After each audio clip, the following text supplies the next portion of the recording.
చూస్తున్నాము మరి ఈ యొక్క తిరుపతి లడ్డు కల్తీ గురించి మరి రాజకీయాల్లో ఒక హాట్ టాపిక్ గా మారిందని చెప్పుకోవచ్చు. మరి మీరు చేశారు అంటూ కూడా ప్రస్తుతం అయితే అనుకుంటున్నారు. మరి దీని గురించి ప్రస్తుతం అయితే మరి వైసీపీ మరి శ్రీనివాసరావు గారు మీరేమంటారు? ముందుగా ఫస్ట్ ఆఫ్ ఆల్ 6 టీవీ ప్రేక్షకులకి ప్యానెల్ లో ఉన్నటువంటి సభ్యులకి కూడా నమస్కారం.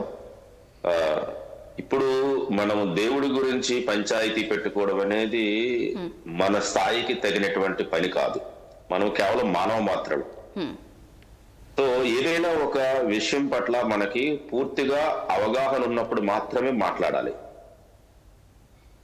అదిగో పులి ఇదిగో తోక అన్నట్టుగా ఎటువంటి ఆధారాలు లేకుండా, ఎటువంటి సాక్ష్యాలు లేకుండా, ఎవరు తప్పు చేశారో వారిని ఇంతవరకు కూడా శిక్షించకుండా, వారి పేర్లను ఎక్కడా కూడా ప్రస్తావించకుండా, కేవలం ఆరోపణలతో మాత్రమే ప్రజలని ఒక రకమైనటువంటి డిస్కషన్ లో పెట్టి డైవర్షన్ లో తీసుకెళ్లడం అనేది ఇది ఆహ్వానించదగినటువంటి విషయం అయితే కాదు.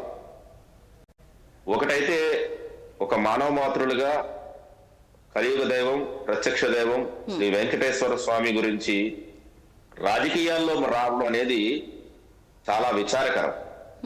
మనకి ఏదైనా సమస్య వస్తే, మనిషికి సమస్య వస్తే దేవుడు ఉన్నాడు అనుకుంటారు. ఈ దేవుడికే సమస్యలు వచ్చే విధంగా కలంకం వచ్చే విధంగా ఈరోజు రాజకీయాలు తిరగడం అనేది అంత ఆరోగ్యకరమైనటువంటి రాజకీయాలు కాదని నా అభిప్రాయం. ఏదేమైనప్పటికీ కూడా భగవంతుడు అనేవాడు ఉన్నాడు. ఖచ్చితంగా తప్పు చేసే వాళ్ళని శిక్షిస్తాడు. ఒక రోజు లేట్ అయి ఉండొచ్చు.